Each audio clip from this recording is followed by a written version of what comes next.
right, we are live, then. All right. Come on. Yo.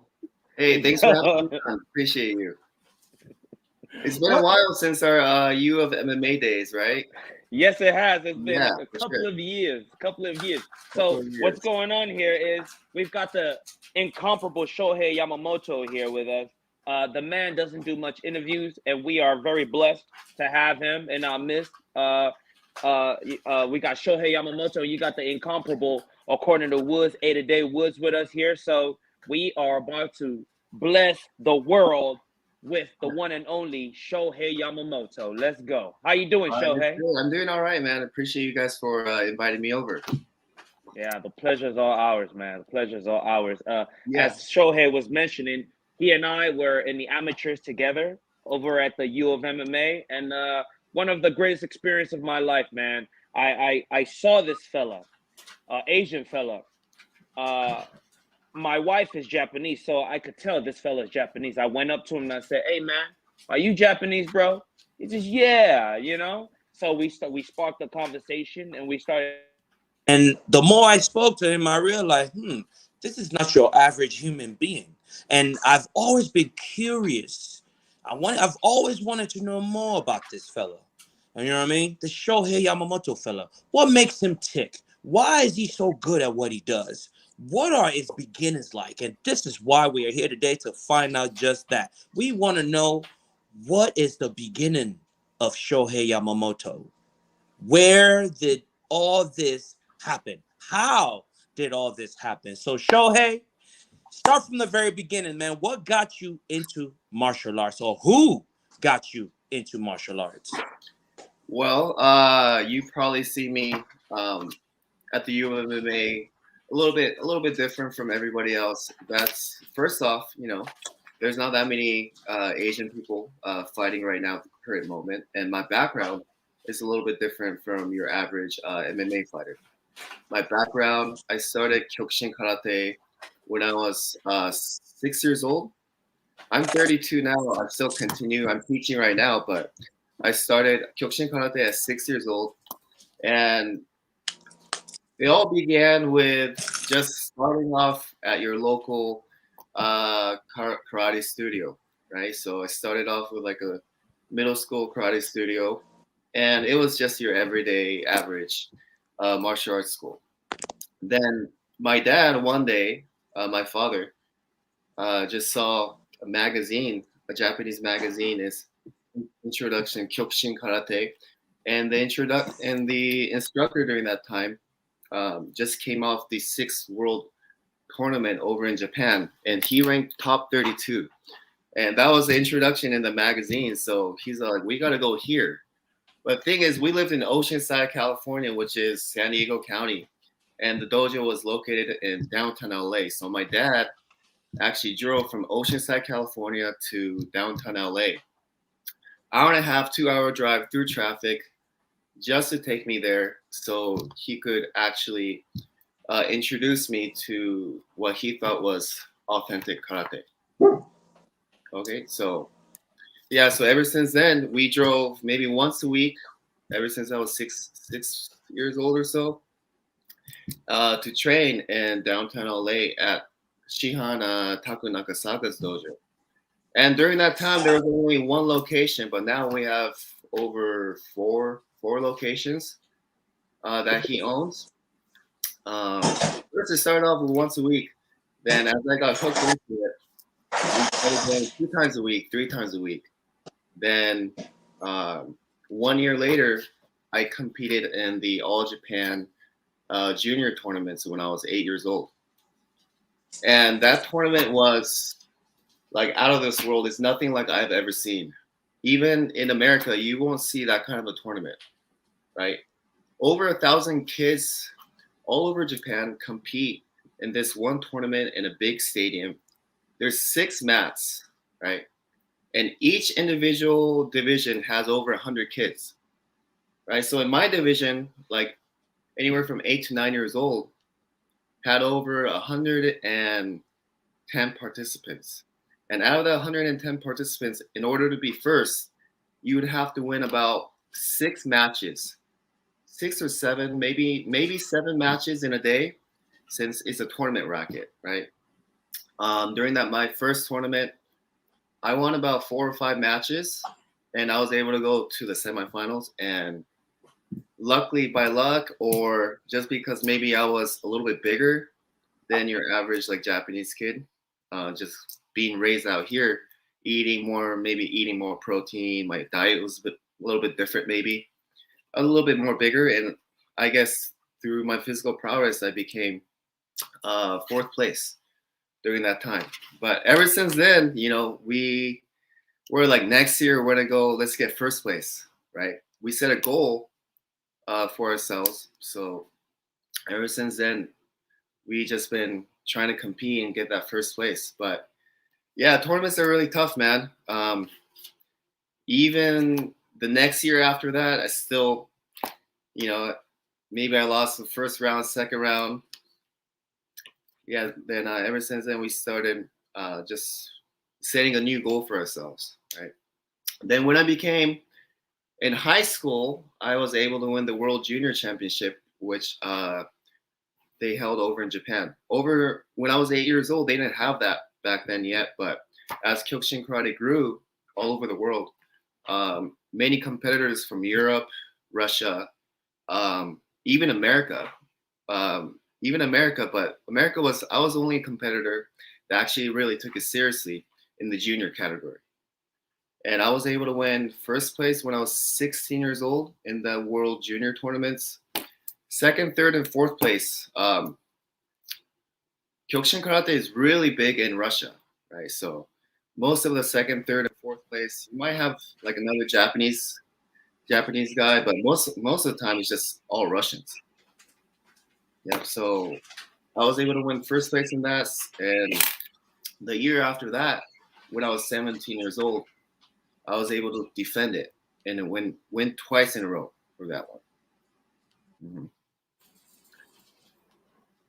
Well, I think it's kind of cool that you almost took a more traditional route to karate, because I mean, especially in North America, most people's way about being introduced to karate was like Bruce Lee or Ninja Turtles or Power Rangers, and I mean, you kind of have been to shows here in Southern California where it's very much that way, but you basically went the traditional deal, not so much influenced by the pop culture kind of view of karate, but something more traditional. And where does that come from? Like the honor to kind of tip your hat to like the traditional styles and ways of karate. Honestly, I was that was the first thing I was introduced to. Before MMA was big or anything like that, I started Kyokushin karate. Say, I was 6 or 7 years old during that time. But the thing about Kyokushin karate, I always thought, K1 was pretty big during that time. Like when I was a kid growing up, and a lot of the top Kyokushin competitors, they would compete in the Kyokushin World Tournament, and I saw them expand into K1 kickboxing. For example, some of the legendary Kyokushin karate fighters that converted over to K1, Francisco Filio, Nicolas Perez, Glaude Feitosa. I saw all those people as I was growing up, and in a way, I was inspired, right? I was like, man, I see these guys going over there and killing it, and I actually get to meet them in person a couple of times when I was a little bit younger, but they definitely inspired me. And thing about Kyokushin karate competition that I always thought was, obviously there's no face punching in the tournament bracket, but there are kicks. So the attacks you could do are limited within the tournament rule set. So the Kyokushin karate that I was practicing and training every single day, I wanted to make sure that you could apply it in actual like more freestyle of combat. And the best way to do it is MMA, right? Not only you're fighting against other Kyokushin karate practitioners, you fight against basically anything, like wrestling, boxing, different backgrounds, kickboxing, right? So the karate that I was training, I wanted to make sure that it not only works against other karate practitioners, but also it just works in general, right? So this is one of the reasons why I started training MMA, because I want to make sure my Kyokushin karate was genuine and it works against people of all aspects, people of different martial arts. One of the reasons, Yes, yes, yes. yeah, go ahead. I'm sorry. That is the next connection right there. So, Kyokushin Karate was your foundation, your base. Now, at some point, it became MMA. This is the next question I was going to ask you. So, how did you link up with CSW? Okay, so then again, once again, my dad was like a maniac in everything that he wanted me to do. He wanted me to do what's best, the very best out there. So just like Kyokushin Karate, he looked in the magazine and saw a great dojo over in downtown LA. Next thing you know, when I said to my dad, my father, I wanted to start MMA, and put kind of Kyokushin Karate to the side and start competing in MMA, he looked over all sorts of martial arts magazine to try to find the place where I would start.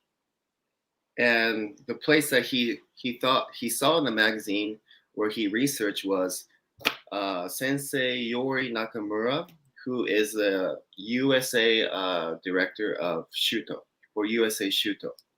And he happened to be teaching at the Inosato Academy in Marina del Rey during that time. So he sent me over there after calling and making sure that Sensei Yori was there. So I trained under Sensei Yori Nakamura in Shuto when I was 19 years old for about a year. But thing about Inosato Academy during that time was it wasn't really a gym for fighters per se. Even though he's a great instructor, he raised Eric Paulson, who became the first foreign champion over in Shuto over in Japan. Then eventually, after I trained with him a year, he sent me over to CSW, and that's how I got connected with Coach Eric Paulson, Coach Josh Barnett. Yep. Which it's funny because former CXF champion, much like yourself, Shohei, Tyrion Flashware says Teenage Mutant Ninja Turtles, it was for me. But also Kyokushin was his first martial art as well. So you guys are linked not just by the belts, the CXF belts, but also your first discipline in martial arts. I think that's pretty fun. Really? I didn't know that. Oh, that's good to know. Huh. I'm thinking like what dojo he might have trained out of, because there's not that many around per se in USA. So I would like to know maybe where he started next time. Yeah. Get it. No, absolutely. Yeah. Which I mean, it's kind of fun because training at CSW, it seems like your kind of way about going about things was like Oceanside to LA, Oceanside to downtown LA, and all that jazz. So the fact that CSW a little bit closer, Fullerton, California, is a little bit closer to Oceanside in terms of logistics. So I mean, obviously, it's not like you're taking a downgrade in training because, again, the great Eric Paulson, but, it has to be cool to be a little bit closer to home. Well, during that time, I was already like 19 or 20 years old. So I was going to school over in Cal State Long Beach during that time. So I was already living in the Long Beach area. So it wasn't as far as, driving from Oceanside to downtown LA.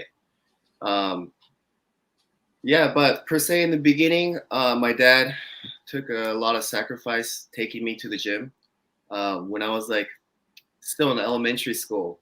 In order to get to downtown LA from Oceanside, it takes like maybe 2 hours, sometimes 2.5 hours, depending on the traffic, right? And before the tournament, he would actually drive maybe 3 times a week to try to get me prepared for the All Japan tournament when I was like 8 or 9 years old. So the thing is, after school, he would pick me up in the beginning. After school, he would pick me up, and we go right over to downtown LA, straight to the dojo to train, and I would do the homework. I would do my homework while he's driving inside the car. But after a while, the driving kind of takes a toll, and everything. So he would actually pick me up during lunch, right? When I was like 9 years old, he would pick me up during lunch so we could skip the traffic time and actually get there an hour and a half, right? So skipping school in a way was to go to martial arts practice was kind of like a weekly normal thing for me during that time. Believe it or not. And every single time, my teacher would hear my name from the office, Shohei Yamamoto. She would shake her head like this, look down, shake her head, because she knows I'm going over there for karate training, skipping school to go to karate training.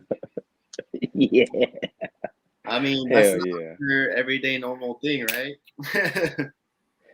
All other people are jealous of me, though, for sure. They're like, oh, you get to go over there, right? Hey, Yamamoto-san. For our American audience, a lot of people throw the name karate around to describe all things martial arts. Anytime that you're wearing a kimono that's white, oh, karate. You're in Taekwondo, karate. Correct. Can you please help our American audience understand the essence of Kyokushin? See, I did karate as well, but mine was Shotokan karate under Hiroyutsu Fujishima. 8th degree black belt in Kyokushin. He studied under Kanazawa Sensei. So I know the difference. But for our American audience, please help them understand just how much more lethal Kyokushin karate is. Which, before we get to that, giving a little bit of context, Tyrion Flashware says the rec center in my neighborhood that my sensei taught, he didn't actually have a dojo. You said there weren't very many gyms in LA aside from the ones in downtown LA.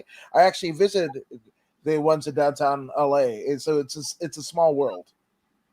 Oh wow! Hey, shout out to the Flash, by the way. I saw him at the last LXF. The lights out. I saw him over there. It was so good to see you, Flash. Shout out to you. Yeah, actually, know Flash a little bit. We trained together at CMA before. He's a great person. He's a very technical guy. I enjoy sparring and training with him. So shout out to Terry. Yep. So with Voodoo's question, in terms of what was the question, Voodoo? Well, pretty much, I know the difference between Kyokushin karate and, for example, Shotokan karate and all the other types of karate that are out there.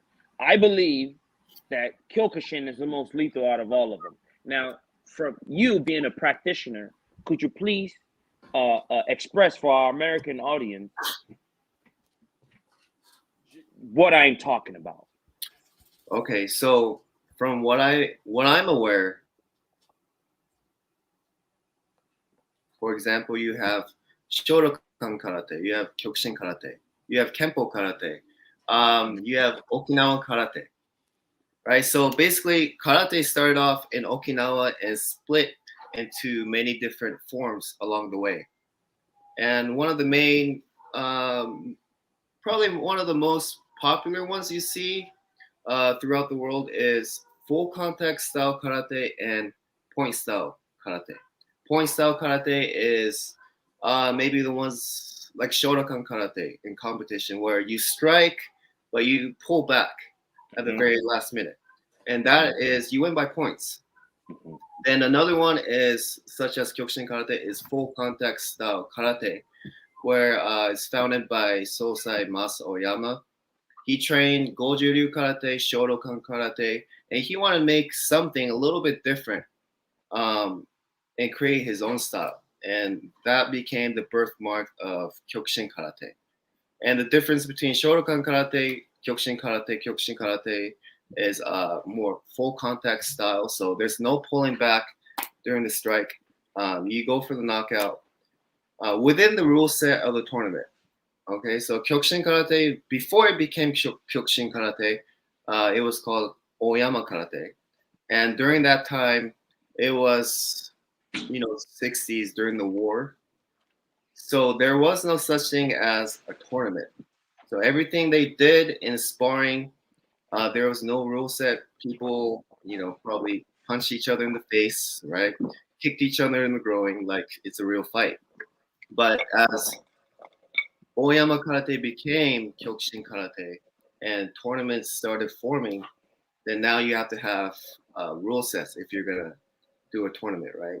Just for the safety of the practitioner. You can't be having people eye gouging each other or groin kick. I don't think as a tournament or to spread the martial arts, it would be a little bit difficult to do that. So in order to spread it, he had to have some sort of a rule set within the tournament.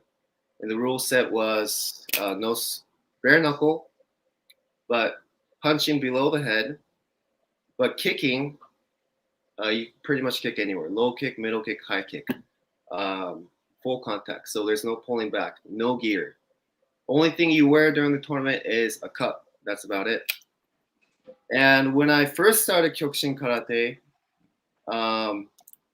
actually before the downtown LA, there was a Kyokushin Karate dojo in Oceanside. I did it for like about a year and a half. But during that time, even though he had the instructor during that time had Kyokushin Karate logo that he was using, it wasn't an officially registered Kyokushin Karate dojo under the International Karate Organization. So in America, there's a lot of Kyokushin Karate dojos, but they're not registered within the International Karate Organization. So there is a little bit of question whether that style or that dojo in particular is authentic Kyokushin Karate, right? But either way, we thought, that was the authentic dojo. So I went over there and trained, and I was still 6 years old, but it was a pretty brutal dojo. I'm not gonna lie. We didn't wear any shin pads. We didn't wear any gloves. It was a full contact style sparring dojo. So we'd go over there, like 6-year-old kids, like beating on each other with no shin pads, no gloves, not even a cup. And the floor was concrete. So once in a while, you see a kid kicking, and he falls, hit his head on the concrete. Yeah. So that's the background I came from. Mm-hmm.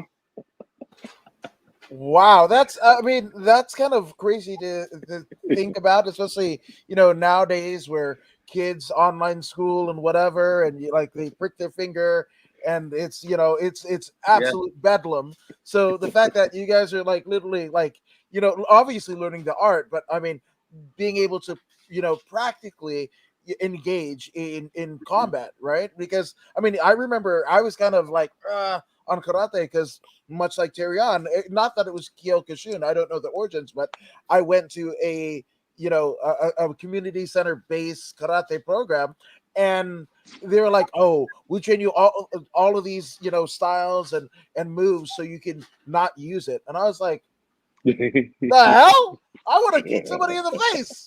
Come on, what are you doing?" Okay, let me tell you the origin of karate. It's a little bit different from what we're used to. We're used to in the Western sports, maybe two people get in the ring, and it's a closed-off space, so you only have those two people fighting each other and see who wins, right? Within the rule set, whether it be MMA or boxing. But the original origin of karate is not to see who is better or who is stronger. For example, Okinawa karate, where all the karate before it branched off into Shotokan or Kyokushin or Kempo karate started within Okinawa karate in Okinawa. The main purpose of that was for self-preservation, right? This is a little bit hard to relate, especially if you're raised out here or you're used to seeing combat sports, right? So karate, you train, and if you don't use it, if you don't have to use it, that's even better. If you could refrain from fighting, refrain from violence. that's the best option. So if someone starts a fight with you and you have to defend yourself, then that's the time you use karate. So in a way, if you use karate as a basis, going back to Okinawa karate, there is no attack where you initiate. It's always either you blocking and returning, or initiates after your attacker starts attacking you. So that's one difference between combat sports and maybe a martial arts like karate. But on the other hand, when Okinawa karate started branching off to say like Kyokushin karate, then that's when things started changing. Kyokushin karate, there are a lot of moves and attacks where you initiate. So Kyokushin karate, I would say, it's a little bit rougher around the edges. The founder Masao Oyama, he didn't want to do any more point sparring. He thought that pulling back on your punches was a little bit unrealistic at times. So he wanted to create something where it's close to real fighting as possible during that time. And that's how he came up with this full contact style karate. But one thing I would say, there are pros and cons to, I would say, point style karate and full contact style karate, right? So point style karate, since you don't pull, since you don't strike all the way, you pull. Some of the things that's missing in full contact style karate, you have in point karate. And some of the things that you are missing in point karate, you have in full contact style karate. If that makes sense. Hey, to me, it makes perfect sense. I get what you're saying. See, when you have that point karate, what the greatest thing that you learn is control. Control. You throw at full speed, but yeah, you do not land. You stop on a dime, so to speak, and that is somewhat missing in full contact karate because you're just punching right through. So Yeah. I guess the point karate guy will learn more control than the full contact karate guy. Am I correct? Yes, I totally agree. Distance and accuracy, precision is very important, I would say, in point karate style of competition. But at the same time, Kyokushin karate or full contact style karate may have something that maybe the other styles don't have, which is durability, hardness, just overall toughness, because you're used to getting a beating, right? One of the things about difference between an MMA match and Kyokushin karate match, for her to say, is a tournament bracket. So you don't only have to worry about that one match that you're having tonight, but since, say, the world tournament is a 3-day tournament, so the first 1 or 2 matches you might have the first day. Then you're going to go on to the second day, third day. You're going to be fighting multiple people throughout the day. So not only have to worry about fighting one person, you have to worry about surviving and going on to the next with getting the minimal damage as possible. In order for you to win 7 matches in a row, you're going to have to go up those 7 matches with a minimal amount of damage as possible. If you're already getting beat up on your first match, then second and third match, the guys are going to see that, right? So they're going to exploit your weakness, exploit your damage. So that's one of the things I would think a little bit different compared to just having one match and having multiple matches throughout the day or throughout the week.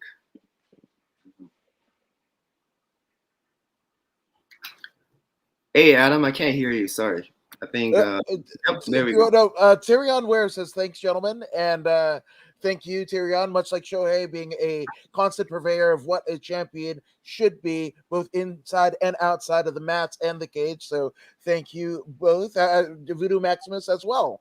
So you guys are great purveyors. Which Shohei, you touched on, those tournament style brackets and the longevity of it.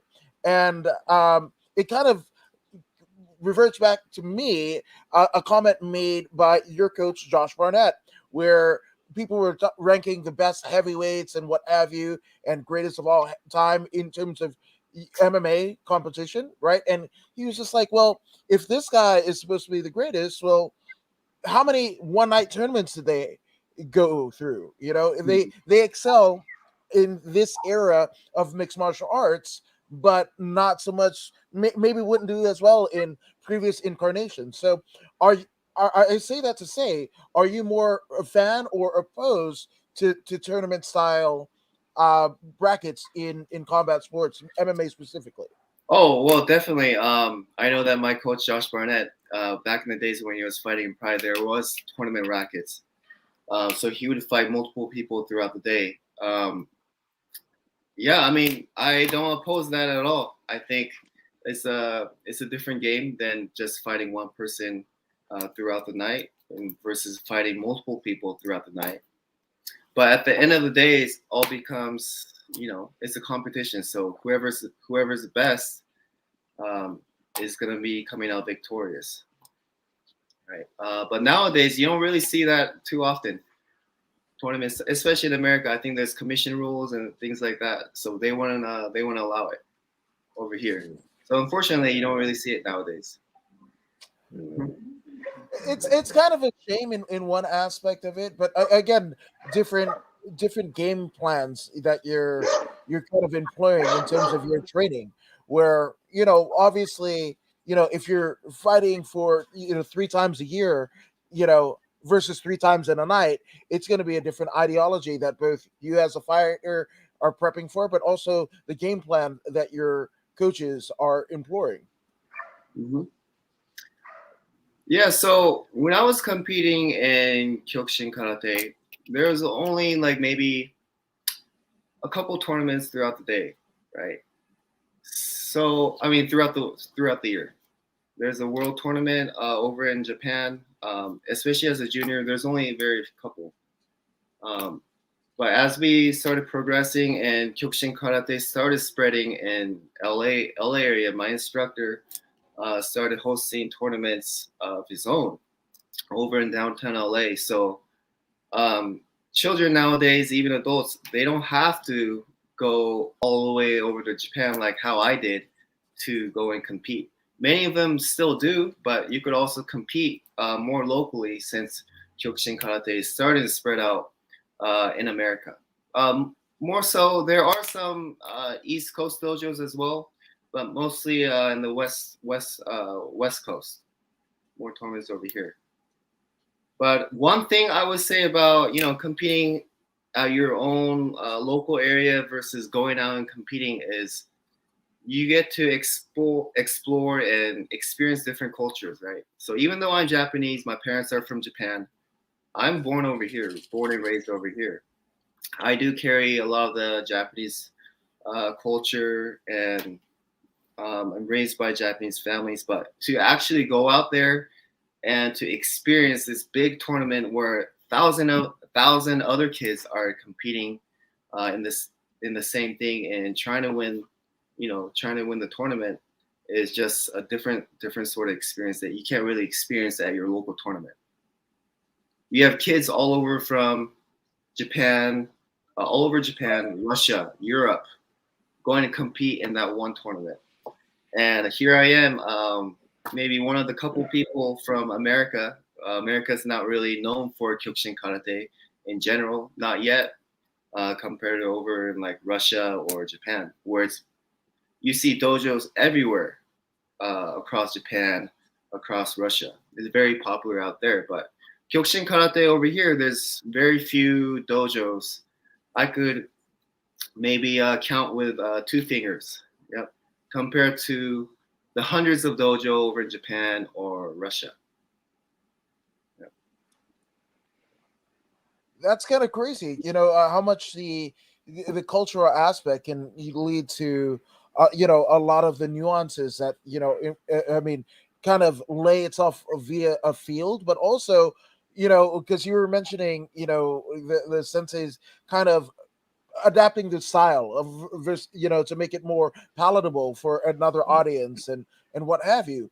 Do you think those little iterations like that kind of take away from the, I guess, the traditional sense, or and it kind of spun off in different iterations, right? You've got Kempo, Kyokushin.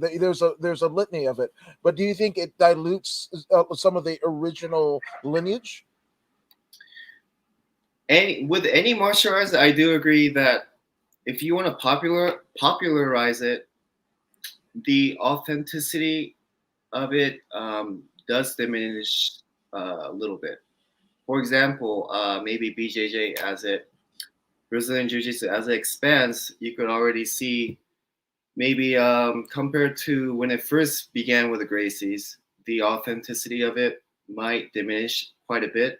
Since there's more tournaments now in BJJ, no gi, it starts becoming a sport rather than a martial art. So if you want to win this tournament in a sport aspect, the self-defense aspect of it may diminish, because now your goal is to not only to protect yourself, but more so to win this competition. So in a way, Kyokushin Karate, when it first began to now, I do say that you have to be careful trying to keeping the authenticity as you grow it and make it more popular, especially with tournament style. Now you're focused on winning the tournament within the tournament rule set versus what Kyokushin Karate or Karate was intended to be.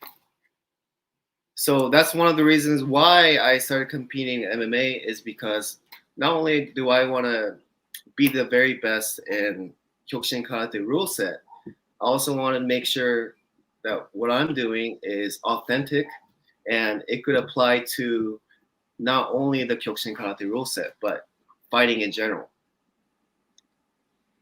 Now that makes perfect sense. Which, I mean, you're going from a traditional stand-up background, right? Now going into CSW, which again, another traditional aspect of martial arts, but this time, primarily catch wrestling, right? I mean, obviously, there's a lot.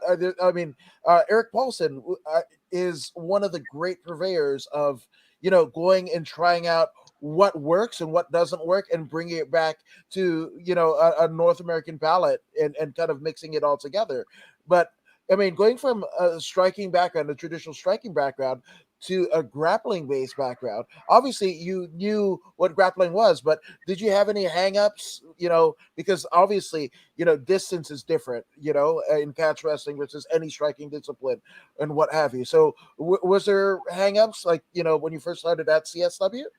Oh, well, definitely. I mean, I guess I'm probably not the only one, but any like striking base go to MMA, you're gonna have problems when it becomes the fight goes to the ground, right?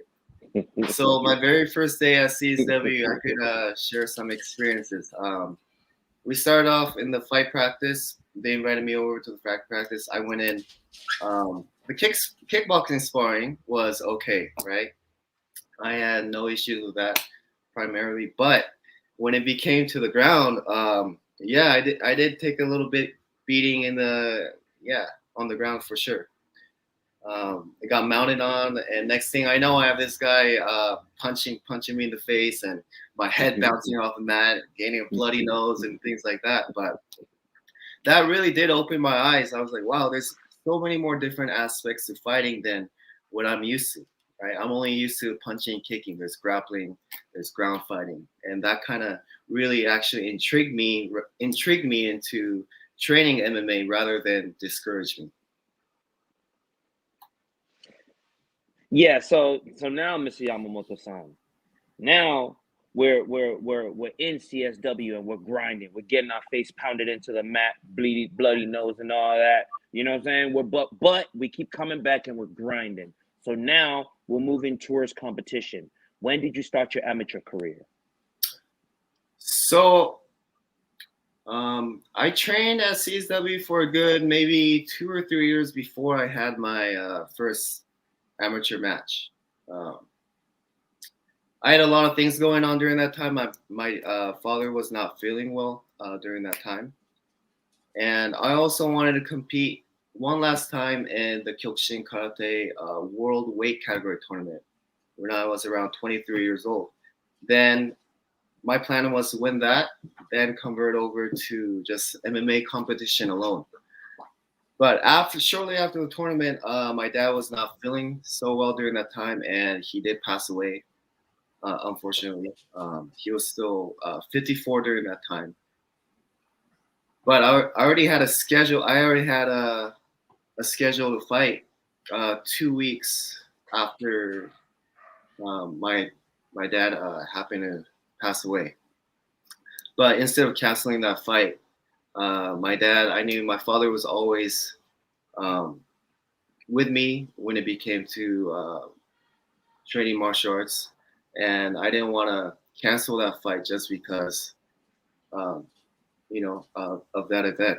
So I had my debut at U of MMA during that time. I was still like 23 years old. 23 years old. It was only a week or two after my dad passed away, but I ended up getting that victory. Do you remember who you competed against? I think that was another karate practitioner during that time. His name was Michael Woods. I think he had his Shotokan background during that time. But everybody was expecting it to be, a punching and kicking match. But yeah, I trained with under Josh Barnett, so I ended up just taking him to the ground and finishing it there. Hey, I believe that this is the exact day that I was talking about. Did your mother accompany you to this weigh-in? I think so. Yeah, my mother was. Yeah, you might have I seen remember this during that time. Yeah, she was very supportive of me as well. Yeah, my parents were very supportive. Not your average Asian family saying you gotta study, get good grades. That was important too, but maybe more important was martial arts. That's right. As weird as that sounds, Yeah, that term Bushido gets thrown around a lot, but a lot of people don't really understand the true meaning. They don't really understand it. They don't really live it. You are a prime example of Bushido and living it inside out. And this is another reason why we have to get you here, man. So I really thank you for making this trip. But so now you ran through Mr. Woods. So now what? Then I did have a few more amateur fights after that. I saw you quite a bit in those events, Pius, back in the day when we were competing in MMA. Yep. So after a few more matches, I ended up going fighting professionally when I was about 25 years old. Whoa. Hey, you were in there with P-Rod. Is it P-Rod? J-Rod? What's his name, Woods? D-Rod. Dan Rodriguez. D-Rod. Hey. Shohei has been in there with some killers, man. Some straight killers. You know what I mean? Oh, yeah, for sure. He's doing really well in UFC right now. I thoroughly enjoyed your match with him, man. It was at the highest level. At the highest level, man. It was awesome. Yeah, he was a very tough opponent, very strong. But after the match, also a very respectable individual as well. During that time, we used to train. Josh used to have our group training, over in Tap Out, LA. It was in downtown LA during that time.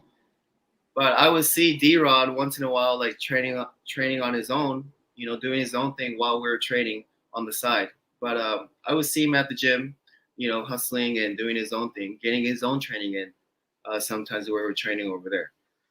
Very respectful guy. And even till now, if I see him, I'll say, "Hey, what's up?" It's good to see my former opponents, doing well right now. Which I know the feeling, man. I know the feeling. Which I gotta ask you guys, right? Because you two are tenured vets of U of MMA.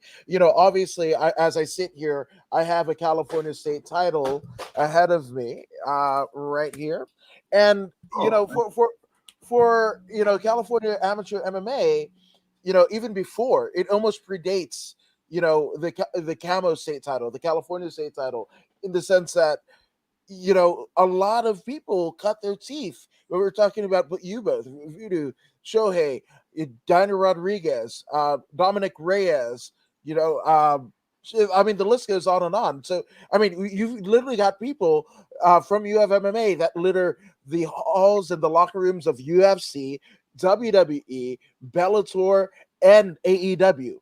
It's crazy. So, do you both look back on that time and that promotion specifically as one of great acclaim?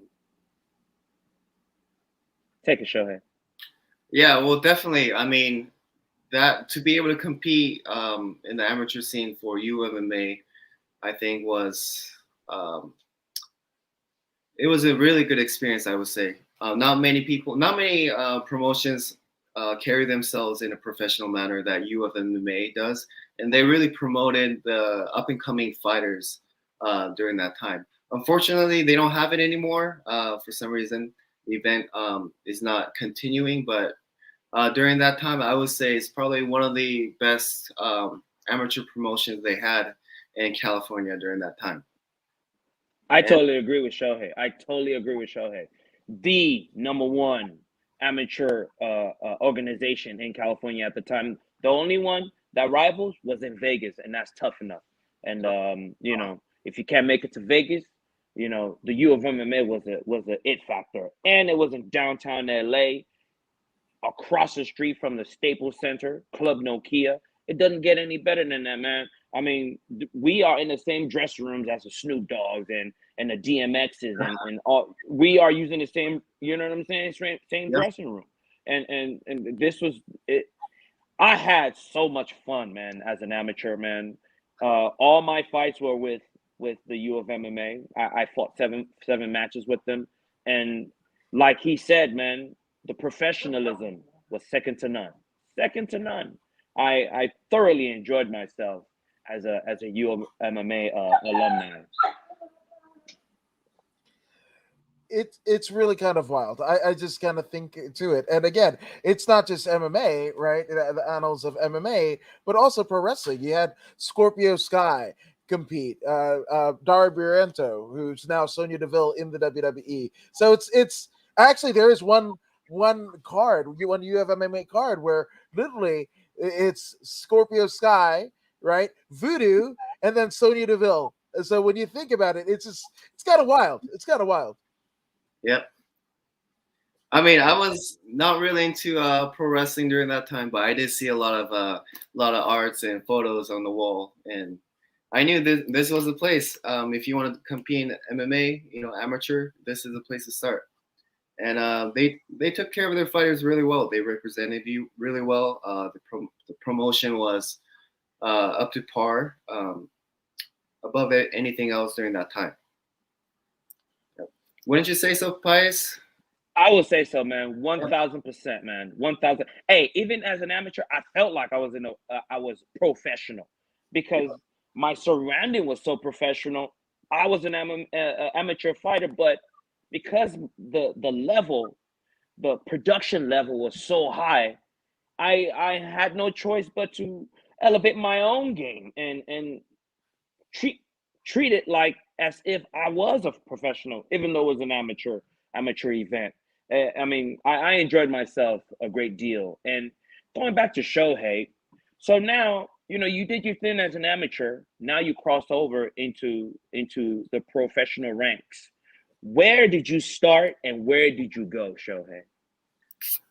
So during that time, I mean, throughout my whole MMA fighting career, Josh Barnett decided to take me under his wing. So just about every single fight during that time, Josh would come and corner me for his fight. So after I started fighting professionally, the first match he was able to get for me was over in Pancras, over in Japan. Usually, for a debut, not that many people are able to go and compete overseas at a big promotion that has a long history, such as Pancras. So I was very fortunate to be able to get a debut over in Pancras over in Japan, and I won my first match. Very tough opponent. Actually, he was a little bit smaller than me. He's featherweight guy that decided to step up one last minute to fight me in lightweight. So that was my very first experience fighting over in Japan in a big promotion called Pancras. Now, in terms of your development, right? I mean, that's some pretty high stakes, right? Pancrase, and it's funny because I've actually got a Minoru Suzuki figure Oh here. yeah, Yeah, absolutely, sure. and was able to see him wrestle 3 times during his excursion here in the U.S. So it's, I mean, literally walking glory. But I mean, fighting for a promotion like that your first time out versus maybe a smaller SoCal promotion or what have you. Did that further your resolve, or did you feel a little bit of the butterflies in the stomach? Well, competing overseas was not so new to me because I've been doing it ever since I was like 8 years old. So I used to always go compete in Kyokushin Karate when I was 8, 9 years old, going up to high school. So going overseas to compete was not particularly anything new to me, but um, I was gifted this opportunity by the Pancras promotion and through Josh, and it forces you to actually hold yourself accountable and hold yourself at the highest standard possible because you're given this opportunity. Your coach believes in you, everyone around you believes in you, so you can't let yourself down or anybody else down. So it does elevate my game in a way because of that experience.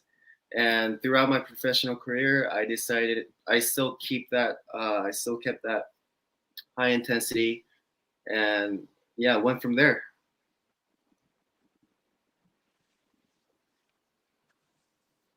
Mhm.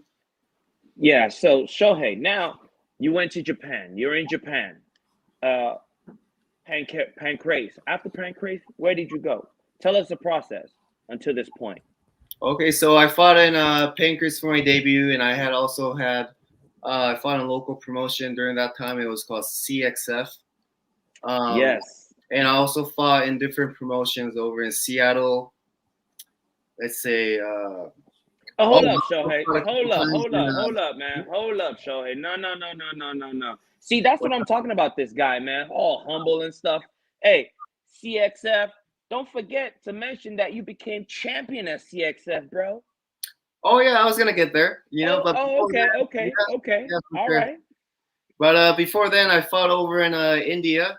It's called a Super Fight League. So it was like a tournament style bracket where they have you fight.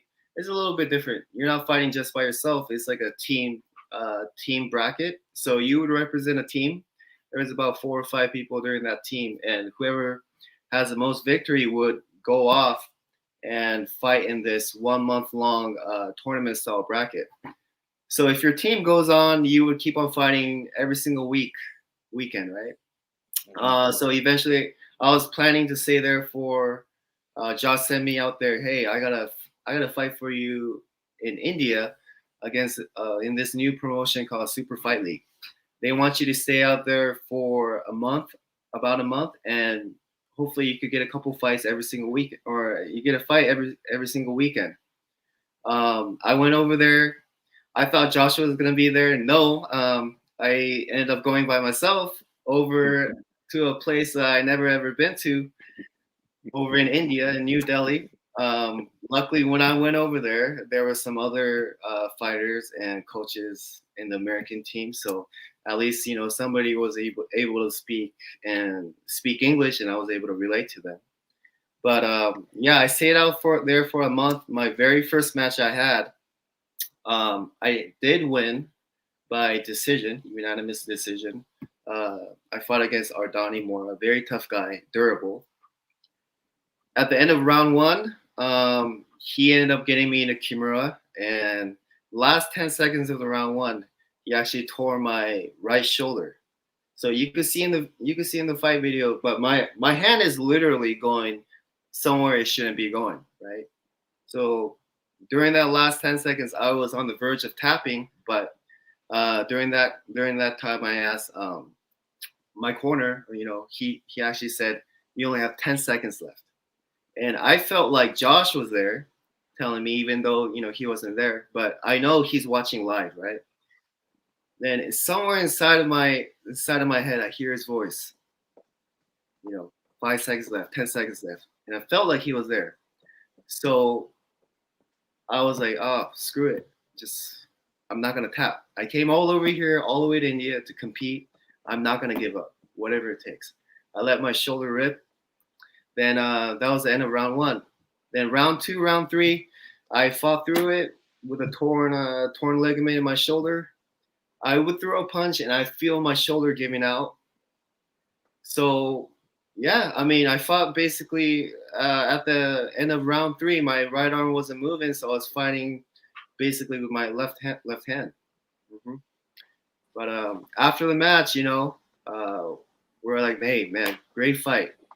We ended up getting a beer, drinking afterwards at the hotel, and we talked about it. "Hey, man, like, can't believe you didn't give up during that time. Like, I never put on a kimura against somebody and not have them tap after their arms going, the other way." So yeah, we shared our experience a little bit, our life experiences, and we cracked open a beer afterwards. As a sidebar, I'm sorry, Woods. I'm very curious. As a sidebar, what was India like?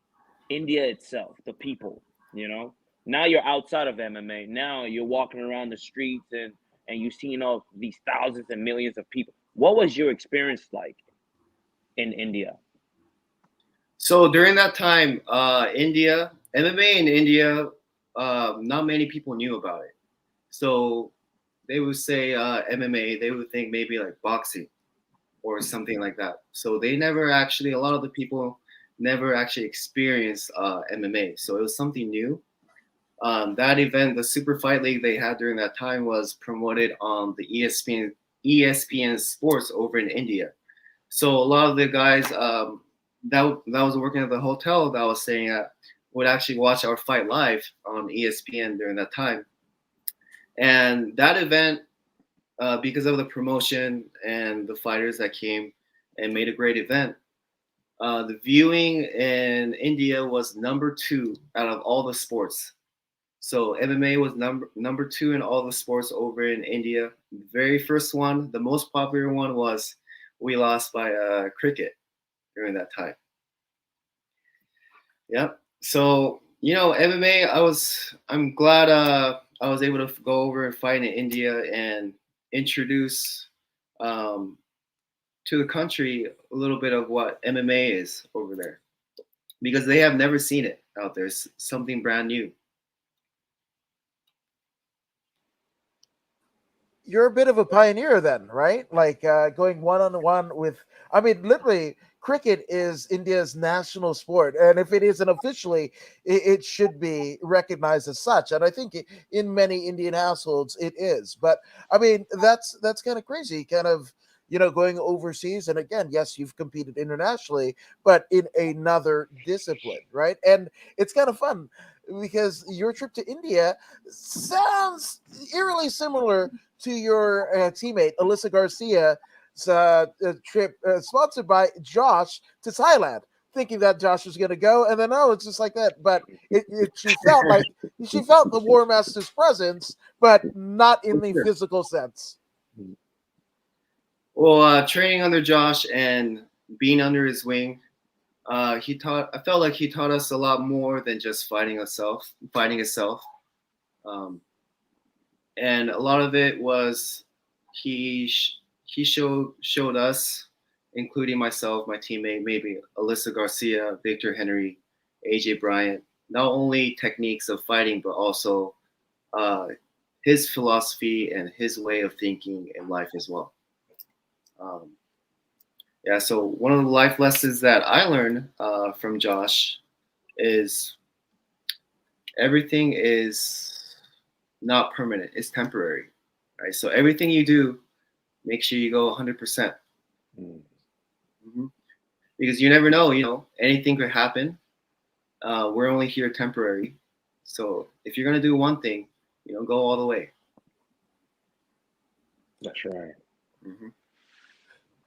So I mean, you have your first fight in Japan, right, for Pancrase, which is a historic promotion in the laurels of MMA history. We recite such champions as Bas Rutten and your coach Josh Barnett, right? And then going over to India and fighting there, and obviously, there's some spaces in between. Your CXF run, your title run, also.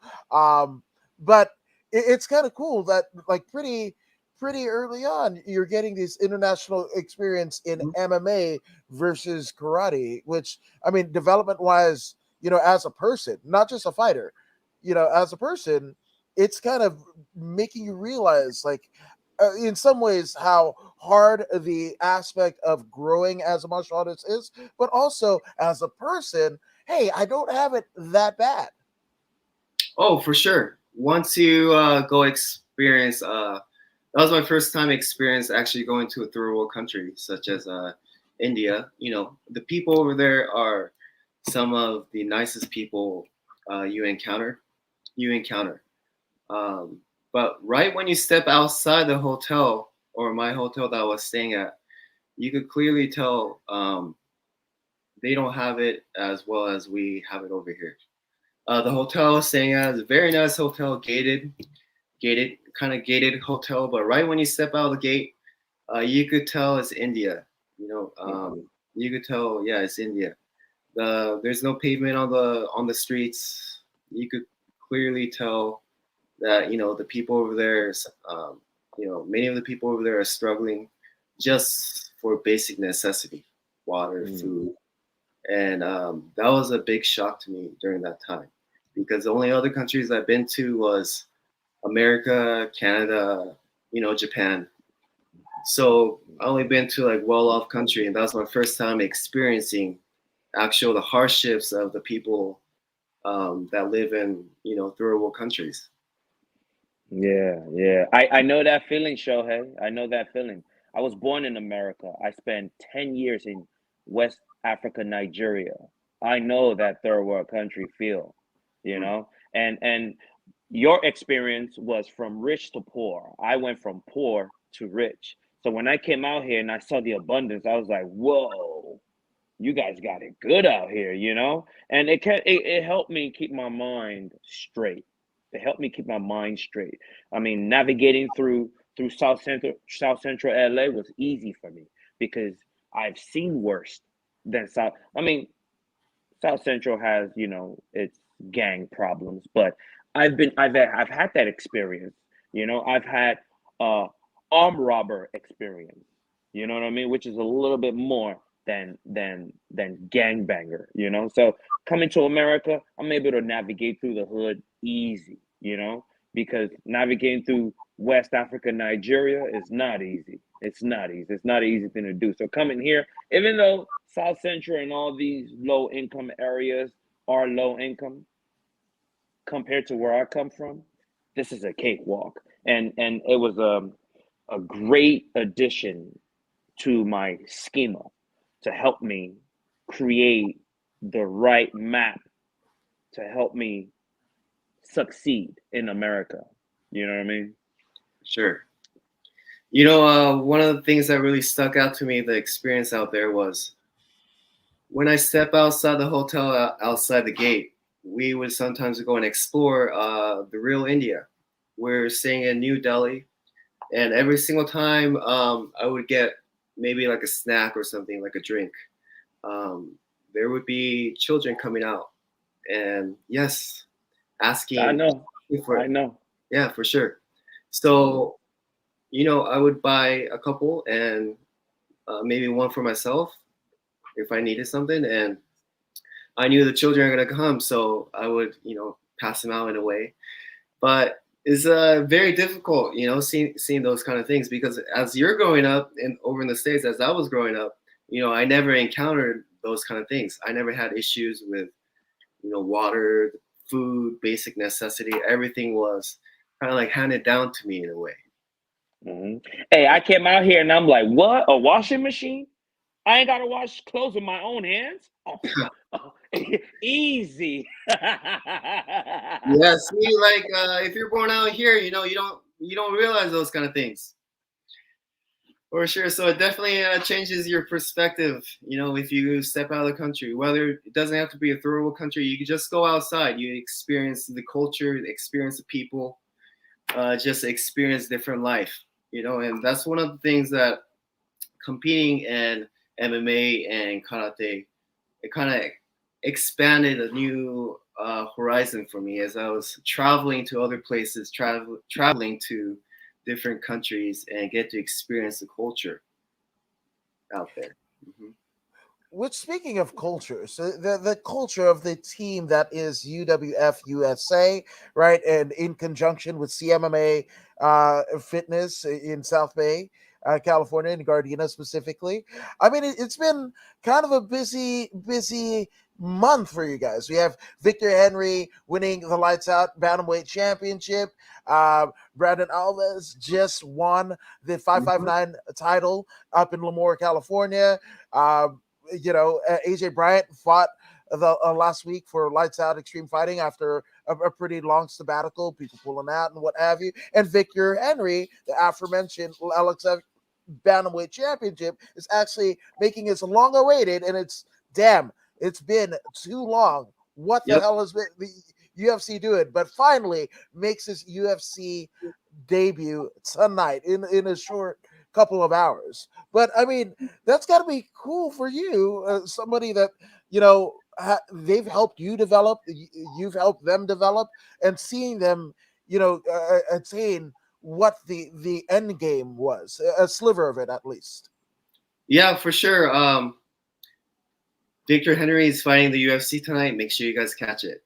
It's been long overdue for him. Actually, because of the whole COVID thing, Victor was scheduled to fight close to maybe fighting for the Rising Championship over in Japan, but because of all of the COVID complication, that got pushed aside. But now he's finally he won the LXF Championship a couple weeks ago, and he's finally making a debut over in UFC right now. So tonight, so it's good to see him building his success and building his moving forward with his career. But it's always good to see your teammates like going out there competing and being successful. And in a way, they help you contribute to your career in a way. And if you could return them by being a good training partner and helping them prepare for the fight, that's even more enjoyable because you know that their success, you kind of help them one way or another, and you're able to be a small part of it. No, absolutely. It takes a village. That's the adage, right? To raise some people up, but and that one person that is affected by the village, right? You basically trade hats, right? Where you're the person getting ready for a fight, and then once that is over, you're back into fight camp, but it's not your fight camp, it's theirs and what have you. And you have this mutual language, this transaction, this language that you're speaking, with your bodies and what have you, that are ultimately leading each other to success. Yeah, like me personally, I'm not competing anymore. I had a very serious neck injury a couple years ago during my last match. My right arm was completely paralyzed during the match. I went for a double leg, and I heard something like crack or pop in my neck. Right. Then the opponent sprawled, and he was on top of me. And as I got up, I noticed my right arm. I couldn't feel anything. Or I could feel it, but I could not move. It had no motor nerve signal going down to my arm. So basically, I was fighting with one arm the last 1 minute of the match before my coach, Josh Brennan, threw in the towel. But ever since that neck injury, I'm off of fighting. But even to this day, I go out and spar with my teammates whenever whenever they get together, and I still contribute to the team as much as I can, help them prepare for the fights and stuff. So, I mean, is that like, I mean, are you formally retired from MMA or? As far as competition, I thought about until very recently stepping back into the cage, but even till now, everyday activity is fine. Like, it doesn't bother me. Like driving and things like that. Sparring maybe occasionally is fine. But when the training becomes intense, I do feel my right arm starting to give in a little bit. For example, it's going to be harder and harder for me to even bring up my hand as my arm gets fatigued. And it's a little bit different from like muscle injury. This is a nerve injury. So I don't think I'm able to just, even through rehab, like it would help in a way. I did some rehab to help it help, but to this day, it's not 100%. So to be able to go fight in the cage against these super athletes, right? It's just, I want to make sure if I'm going to step in the cage, I'm going to be close to 100%, or just making sure my limbs are working correctly. Because the cost could be devastating in a way, as you can see. So I wouldn't step in there at this moment. I don't think I would step in back into the cage anytime soon. Shohei, have you looked into stem cells? Stem cell. Josh was telling me about stem cell therapy. I mean, I did get surgery in my neck, but that's not stem cell. Basically, what they did was between my C5 and C6, they put a plastic disc. So they cut open from the front of my neck, go all the way back, and insert it like a plastic disc, and gave me a new disc. So there's space between the C5 and C6 vertebrae where your nerve goes down your arm. So they need a little space during that time. Give it a little space so it has enough room to recover, as much as possible. But at this point, it's been over 2.5 years, and it's not 100% back to normal yet. So, maybe the next option would be stem cells. Stem cells. Yeah, the reason I mention it is Felicia O. She is a super grappler champion, no gi super champion. I'm sure you're familiar with her, Felicia O. Well, she did the stem cell therapy, and she's moving around quite much better than she was. Because when I was at Big John's, she always trains. She's like you, very tough minded. She'll go through anything. She'll run through a wall. She has to get the objective met. And the body broke down, and she did a couple of sessions, and it's been fantastic since. She's improving. She's still competing. You know what I mean? So you might want to look into that. I can hook her up with you if you want. What kind of surgery did she have? Like, what did she injure? She didn't have surgery. Her back, I'm sure it's nerves in the back started messing with her. But I would link you up with her so you can get more information directly from her. Appreciate it. No doubt. Yeah. No doubt. Now, in terms of, kind of almost putting, there is a bit of a kind of a loosely open door in terms of your MMA career. But as a martial artist, just because you aren't stepping into the cage doesn't mean the martial art, practice depletes. You as a practitioner of martial arts, you're coaching classes and what have you. And the reason why I kind of point to this is because, we've seen it. We know guys and girls that might stay in the cage, a little bit past their sell date and what have you. And because they have a hard time stepping away. But through your, coaching and what have you, and still being able to spar sometimes and what have you, does that make it a little easier to kind of maybe walk away from the sport and competing aspect of it because you're still actively a martial artist? Well, in the beginning, I did have I'm not gonna lie to you, I had quite a difficult time transitioning. Every single day when you're, competing, every single day, the first thing you think about is preparation for your next match. What time you're gonna get up, start off your day. What time you're gonna go to training. What time you're gonna start, the second training, and what you're gonna accomplish during that training session. To all of a sudden now you have basically you have nothing to think about after that. But aside from that, after going through that phase, I'm a martial artist, so anything I do is not just only revolved around just fighting and competing. Like, I'm gonna be training for the rest of my life, either way, maybe coaching along the way. And my goal down the line is to open up my own karate dojo, Kyokushin Karate Dojo, maybe around, I'm thinking around Southern OC, maybe in the next couple of years or so.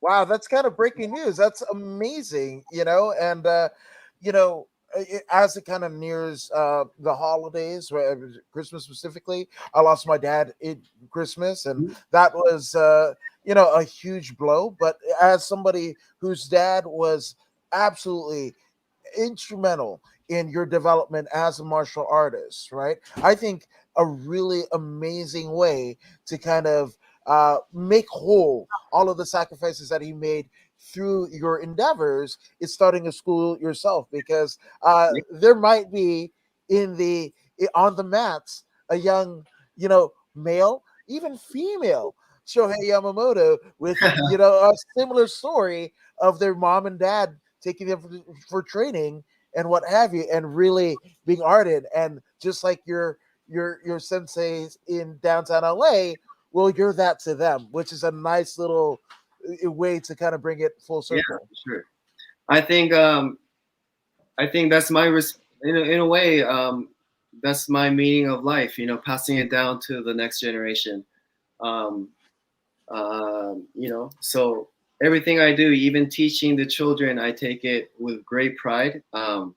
Even though they don't have to be the next world champion or anything like that, one thing I would like for them to learn through karate and martial arts is a quality or something that they learn that they could pass on and improve in their daily life. If it's a plus for them in their daily life, then I take that as a plus. Mm-hmm. I love it. Which and again, two great, ambassadors of MMA alumnus, right? Because you guys are both still, even though maybe the cage door has closed for the final time, but you guys are both plying your trade for the next generation of martial artists. So I mean, for that, I thank you, because I think the little descendants of Voodoo Maximus and Shohei Yamamoto are going to be virtuous community members. I appreciate that. Yeah, I think Pius would probably think this, most likely think the same way. I know he works with children and everything, so he takes great pride in what he does. I take great pride in what I do, and it's all about passing on to the next generation now. That's right. Say, the one thing about the martial art is it's not something that we do. It's who we are. It's a lifestyle. It's not something that we take off and we put down at the end of the day. Like the football players, they put on that armor, but once practice is over, they take that stuff off. Me, I don't take it off. Shohei doesn't take it off. You yourself, according to Woods, you don't take it off. You're a martial artist yourself. You know what I mean? This is who we are. This is what we are, and just because we're not being combative means it's over. It's not over. It's not over. So the combative part is something that Shohei really, really loved, right? Because this is the easiest way for him to express that martial artist that he is through combat. Right now, he's got to find another way, right? And that's teaching the kids. Before I actually started martial arts, I was already teaching the kids, right? I was already teaching the kids. So when I jumped into competition, it was easy to go back and forth. It was easy to go back and forth. And competition actually taught me new things that I can teach my kids. That's actually real, right? I tried this in a cage and it didn't work. Don't do that. Don't ever do that. You know, it made that lesson very easy, you know, for me to teach the kids. So now that I'm not active in the cage, I'm not retired. I'm not actively in the cage right now. You know what I mean? But I'm still able to watch someone like a Shohei Yamamoto perform and see things that he's doing, and then take those things and I teach that to my students, my own kids as well. You know, so the martial artist journey is never over. You know, 90, 100, it's never over, never ever over. I don't know if I'll be throwing high kicks or anything like that when I'm, down the line, but I'll still be training. Still be training, That's right. passing it down for sure. That's right. I want to see a 90-year-old Shohei Yamamoto throwing high kicks. So that's just me. That's just me. But obviously, Shohei, there have been a lot of people that have contributed to your success, both personally and professionally. So take as long as you need. Let's get some shout outs out of the way, my man. Yeah, well, appreciate my sensei, Shion Takunaka for taking me on this martial arts journey ever since I was 7 years old when I first stepped into his downtown LA dojo.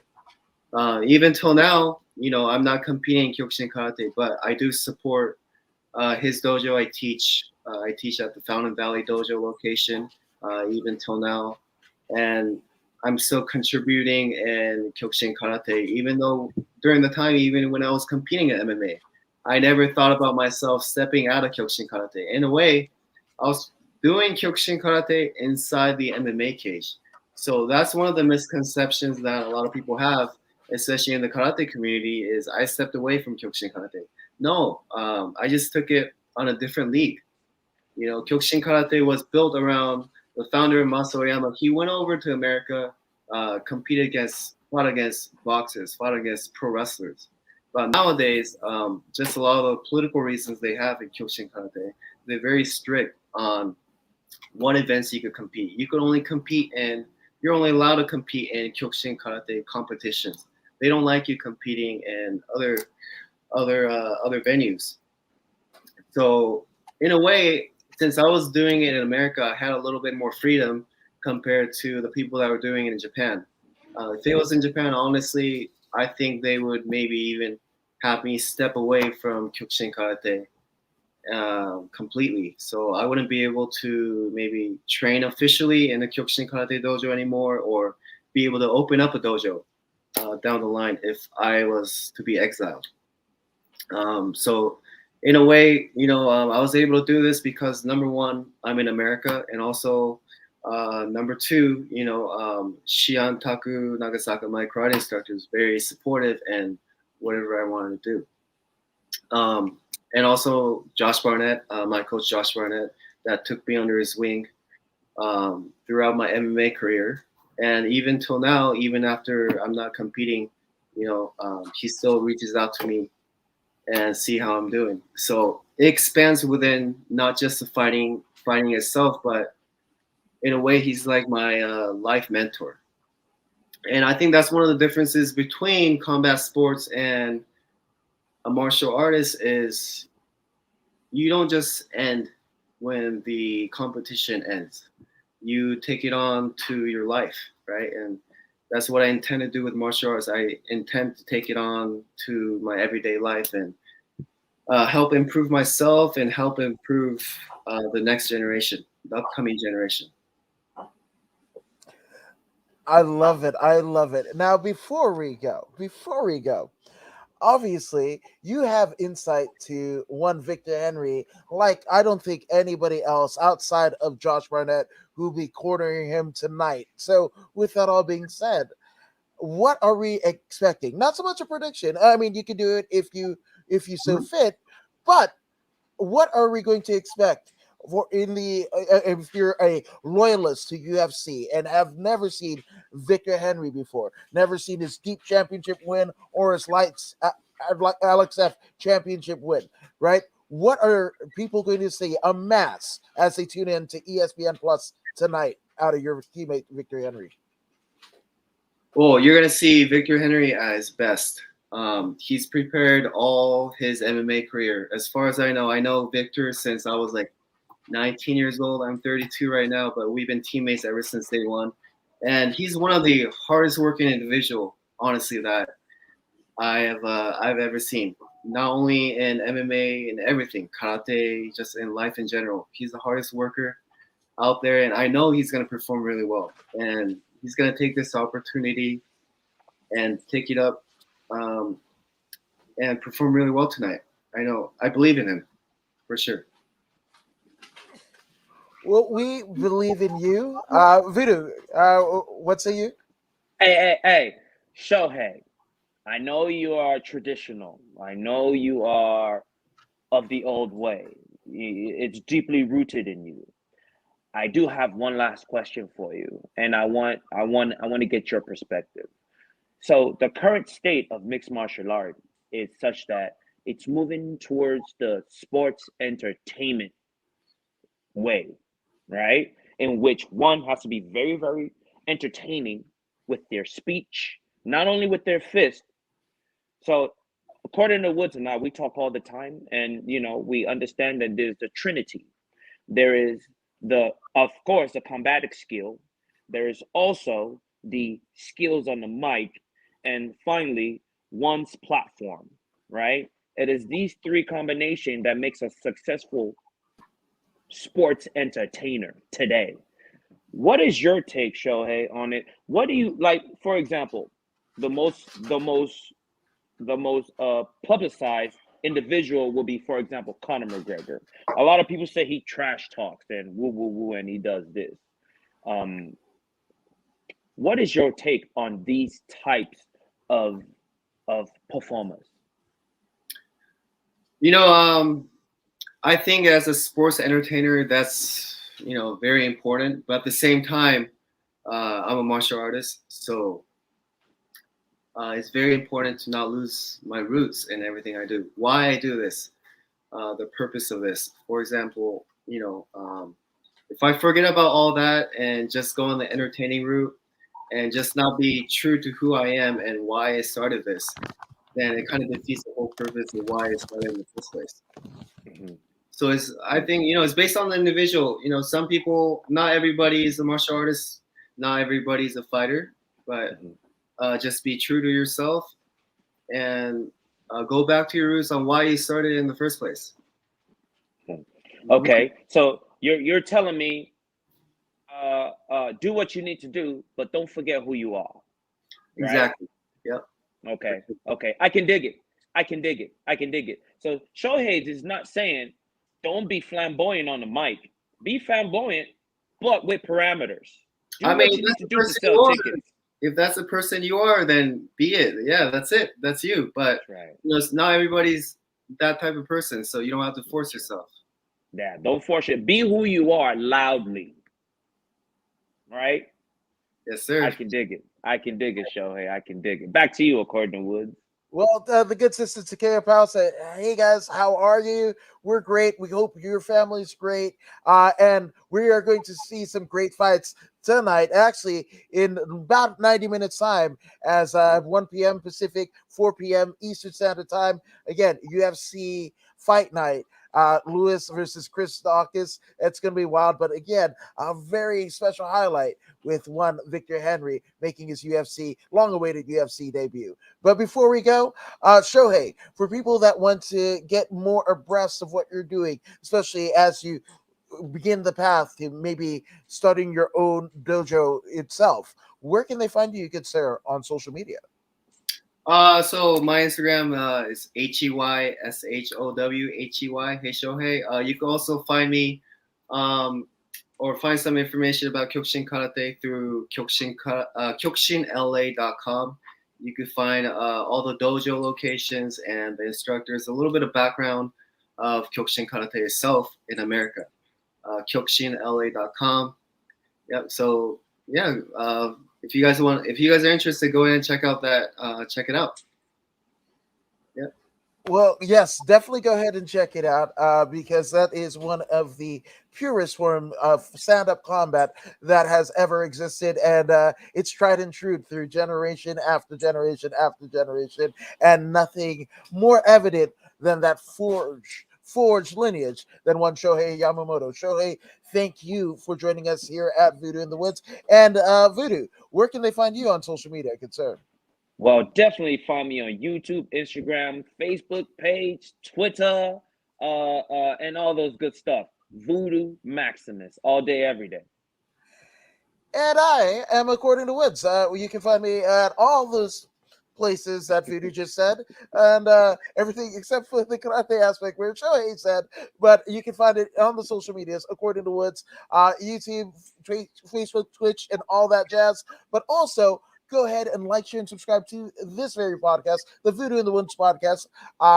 On Facebook, YouTube, as well as bodyslam.net. So for Voodoo, for myself and for Shohei Yamamoto. Thank you guys for joining us, and we will be back tomorrow night rehashing what happened tonight with more Voodoo in the Woods.